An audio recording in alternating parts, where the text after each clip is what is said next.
Hello everyone, आज हम एसे series के एक बहुत अहम लेक्चर को डिस्कस करने जा रहे हैं जो कि एसे के बॉडी पैराग्राफ के ऊपर है। इससे पहले हमने इन डिटेल डिस्कस किया है कि एसे होता क्या है और एसे की टाइप्स कौन कौन सी हैं। इसके अलावा हमने टॉपिक को लेके उसके ऊपर आउटलाइन बनाई है, इंट्रोडक्शन जो है उसका बनाया है, कंक्लूजन को डिस्कस किया है, एंटिस्ट जो आपका स्टांस होता है उसके ऊपर पैराग्राफ हमने जो है वो डिस्कस किया है, थीसिस स्टेटमेंट को डिस्कस किया है। इन सब के जो लिंक्स आपको डिस्क्रिप्शन में मिल जाएंगे और वहाँ से आप जो है उनको भी देख सकते हैं। तो आज हम जो है ऐसे के बॉडी पैराग्राफ को डिस्कस करेंगे कि एक जो पैराग्राफ है ऐसे का बॉडी पैराग्राफ उसको कैसे लिखा जाता है। तो आइए हम देखते हैं कि बॉडी पैराग्राफ को हमने कैसे स्टार्ट करना है। तो एक चीज़ ज़हन में रखें, जब भी किसी चीज़ को आपने समझना हो तो उसके लिए ज़रूरी होता है कि उसको देखा जाए कि वो बेसिकली चीज़ है क्या। पैराग्राफ से क्या मुराद होता है, सबसे पहले तो देख लेते हैं पैराग्राफ क्या चीज़ है। तो उसके लिए ज़रूरी है कि पैराग्राफ जो है ये एक distinct section of a piece of writing that deals with a single theme. ये एक किसी भी इबारत का वो हिस्सा होता है जिसका तल्लक जो है एक सिंगल थीम को डिस्कस करता है। एक सिंगल थीम को डिस्कस ये करता है। हमेशा ये स्टूडेंट पूछते रहते हैं कि एक पैराग्राफ में कितनी चीज़ों को डिस्कस किया जाता है। तो ये बात आपने ज़हन नशीं कर लेनी है कि एक पैराग्राफ में जो है you can discuss just one theme body paragraph में। तो अब यहाँ पे एक मसला हो जाता है कि कुछ लोगों ने एक से ज़्यादा चीज़ें भी बताई डिस्कस कर की होती हैं। तो उससे क्या मुराद है, एक से ज़्यादा चीज़ें क्या डिस्कस की जा सकती हैं या नहीं डिस्कस की जा सकती। तो इस जो क्वेश्चन को या एम्बिग्विटी को मैं आपको क्लियर कर देता हूँ। आप जो इसमें एक एक्सेप्शन है कि एक सिंगल थीम के रिलेटेड जो है कुछ उसके पार्ट्स हो सकते हैं, उनको आप डिस्कस कर सकते हैं। मिसाल के तौर पे बुलिंग एंड इंटिमिडेशन है, क्वेरियन इसको कर्स करना किसी को, ये एक सेम चीज़ें हैं, मिलती जुलती हैं। थीम इनका एक ही है। तो जब थीम एक हो तो उसमें जो है पार्ट्स जो उनके होते हैं, एलिमेंट्स होते हैं, उनको मोर देन 1 2 3 4 जितने भी हैं उनको डिस्कस किया जा सकता है। लेकिन एक बात जो है वो इकोनॉमी की हो रही हो और आप उसके दूसरी तरफ पे पॉलिटिक्स की तरफ चले जाएं या उसके अलावा आप चले जाएं क्लाइमेट चेंज की तरफ चले जाएं, इस तरह जो है कंट्रास्ट नहीं होना चाहिए। बल्कि अगर इकोनॉमी को डिस्कस किया जा रहा है तो उसमें आप इन्फ्लेशन को डिस्कस कर सकते हैं। उसमें आप कहीं ना कहीं जो है आप अनएम्प्लॉयमेंट को डिस्कस कर सकते हैं या उस पर प्राइस हाइक को डिस्कस कर सकते हैं, करेंसी डिवैल्यूएशन को डिस्कस कर सकते हैं।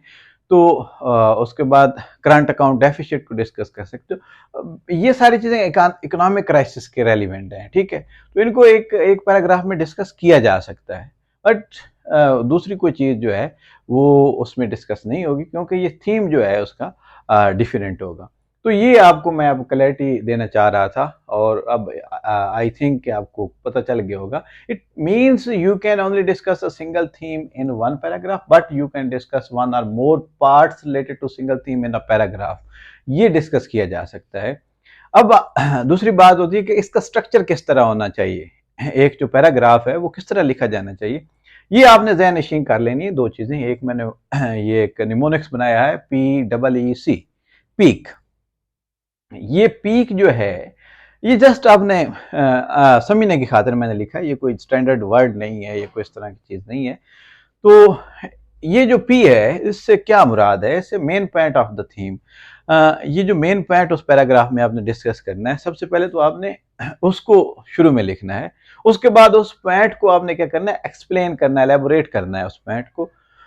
उसके बाद आप क्या करना है कि उस पॉइंट को प्रूव करने के लिए, उस पॉइंट को एलेबोरेट करने के लिए आपने उसके एग्जांपल्स देनी है, एविडेंस देनी है, स्टैटिस्टिक्स देने हैं, कोई रेफरेंस दे सकते हैं, रिपोर्ट्स दे सकते हैं, कोटेशन दे सकते हैं। ये जरूरी नहीं सारी चीजें आपने लिखनी है, इनमें से कोई एक चीज आप लिख सकते हैं।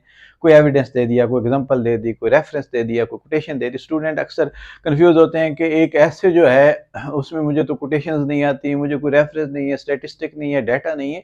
तो किसी एक ऐसे में एक दो पैराग्राफ में अगर आप कोई सपोर्टिंग डाटा दे रहे हैं, स्टैटिस्टिक्स दे रहे हैं, तो दैट आर एनफ। किसी में कोटेशन दे दी, किसी में एग्जांपल दे दी, किसी में कोई एविडेंस दे दिया। किसी बुक का रेफरेंस दे दिया, किसी आर्टिकल का रेफरेंस दे दिया, तो एक वैरायटी सी बनी होती है। ज़रूरी नहीं होता कि आप जो कंपटीशन का एस्से है उसमें हर एस्से में ये सारी चीज़ें उसमें आप उसमें शामिल करें। ये एक बड़ा फिर एक्टिविटी हो जाएगी और आपसे नहीं हो पाएगा। जस्ट आपने ये सपोर्टिंग समझे कि आइडियाज़ होते हैं, जो कि आप अपने पॉइंट को एक्सप्लेन करने के लिए के बाद उसको प्रूव करने की गर्ज से एग्जांपल्स देते हैं, एविडेंसेस देते हैं, ये चीज़ें आप उसमें ऐड करते हैं। और आखिरी जो सी है, इससे मुराद जो है, आपने जब डिस्कशन ये कर ली, उस मेन पॉइंट को भी बता दिया, उसको एक्सप्लेन भी कर दिया, उसके बाद उसके एविडेंस भी दे दिए, एट द एंड आपने क्या करना है, you have to conclude the discussion about topic. आपने उस टॉपिक के ऊपर जो डिस्कशन है उसको कंक्लूड करना है। इसके लिए कुछ एक ट्रांजिशनरी वर्ड्स होते हैं, जैसा कि दस, हैंस, देयरफॉर, सो, एटसेट्रा, इस तरह के आप वर्ड जो है यूज करके आप दे सकते हैं। दूसरा जो है स्ट्रक्चर का, एक ये भी मैंने एक निमोनिक्स लिखा है, जब ऐसे का बॉडी पैराग्राफ होता है, खासतौर पे कंपटीशन का जो ऐसे होता है, उसमें उसमें एक पील वर्ड है, ये पी भी सेम है, ई भी सेम है और ये ई भी सेम है, और जो एल है इससे मुराद क्या है, you have to link the paragraph with the next paragraph. इस तरह भी किया जा सकता है, किसी बॉडी पैराग्राफ को जो एंड करना है उसका एंड, तो उसको लिंक एक एक सेंटेंस आप लिखेंगे जो कि लिंकिंग इंडिकेट कर रहा होगा कि you are going to the next paragraph. It transitionary एक होगी, एक सेंटेंस होगा, जैसा कि ये लिखा हुआ है। मिसाल के तौर पे अगर हम डिस्कस कर रहे हैं काजेज, ड्रग के इम्पैक्ट्स डिस्कस कर रहे हैं, यूथ कॉलेज में ड्रग कल्चर जो है उसको डिस्कस कर रहे हैं, कॉलेजेस में वो क्या है उसकी हमने पहले फॉर इंस्टेंस हम डिस्कस कर रहे हैं उसकी काजेज, अब हम उसके क्या जा रहे हैं, इफेक्ट्स की तरफ जा रहे हैं।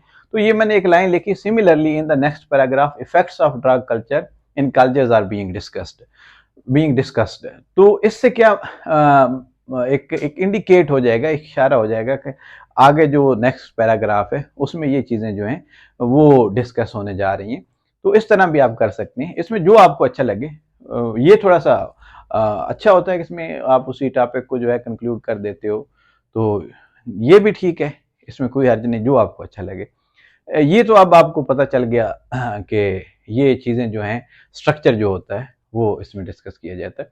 उसके बाद इसमें एक ट्रांजिशन जो है वो किस तरह की होती है, मुख्तलिफ जो बॉडी पैराग्राफ्स होते हैं उनमें किस तरह की होती है, उसमें ट्रांजिशनरी वर्ड्स यूज होते हैं मोस्ट समटाइम। इसमें आप लिख सकते हैं in addition to, in addition, likewise, उसके बाद आप लिख सकते हैं in the same way, comparatively, in the same way. इस तरह के जो है ट्रांजिशनरी वर्ड्स, बहुत सारे वर्ड्स होते हैं, सो फार, ये आप जो भी आपको वो जहन में आए, जो वहाँ पे ठीक लग रहा हो, वो आपने उस तरह भी उसको शामिल कर सकते हैं। उसके बाद क्रोनोलॉजिकल ऑर्डर जो होता है, हिस्टोरिकली जो पॉइंट पहले चीज़ें पहले आएंगी वो उस तरह लेके चलना है। जैसा कि आप सीक्वेंस में लिख सकते हैं, फर्स्ट, सेकेंडली, थर्डली। तो फर्स्टली नहीं लिखना, फर्स्ट, सेकेंडली, थर्डली, ये स्टूडेंट बहुत मिस्टेक्स करते हैं। तो इस तरह ये जो है आपने मुख्तलिफ जो पैराग्राफ्स हैं उनमें चीज़ों को लेके चलना होता है, एक उनका एक सीक्वेंस इस तरह बनाना होता है। तो ये इतना मुश्किल नहीं होता, बस ये चीज़ अगर आपको समझ आ गई कि इस तरह आपने स्ट्रक्चर उसका बनाना है। बॉडी पैराग्राफ का पहले नंबर पे आपने मेन पॉइंट को डिस्कस करना, उसके बाद एक्सप्लेन करना है उस पॉइंट को, उसके बाद उसके सपोर्ट में उसके आपने एविडेंस, एग्जांपल, स्टैटिस्टिक, कोई भी चीज़ हो वो देनी। चाहे आप सिंपल डिस्कशन ही करते हैं, आर्गूमेंट्स दे दें, वो भी कोई मसला नहीं। उसके बाद आपने डिस्कशन को कंक्लूड करना है। तो ये बेसिकली एक जो है पैराग्राफ का जो स्ट्रक्चर होता है, ऐसे का जो बॉडी पैराग्राफ होता है, ये ध्यान में रखना है कि ये ऐसे का जो बॉडी पैराग्राफ होता है it is different from the introductory paragraph जो किसी भी ऐसे में होता है, या उसमें काउंटर स्टांस वाला जो पैराग्राफ होता है उससे भी it is something like different, और कंक्लूजन वाला जो है पैराग्राफ उससे भी ये डिफरेंट होता है। ये बॉडी पैराग्राफ जो होता है इसका स्ट्रक्चर इस तरह होता है। तो ये आप ज़हन नशीन कर ले। इसके रिलेटेड कोई भी अगर आपके जहन में कोई क्वेश्चन है, कोई भी आपको चीज़ समझ नहीं आ रही, तो आप कमेंट्स में ज़रूर पूछ लें। तो हम कोशिश करेंगे कि आपका जो क्वेश्चन है उसको हम या क्वेरी उसको एड्रेस करें, और बाकी जो है नेक्स्ट हम इस पे मज़ीद जो है एक एक स्टैंडर्ड जो है, अगर आपके जहन में कोई क्वेश्चन होगा तो वीडियोस हम अपलोड करते रहेंगे। तो आप मज़ीद इसकी कोई पिक्चर वगैरह लेना चाह रहे हैं तो आप ले लें। Thank you so much.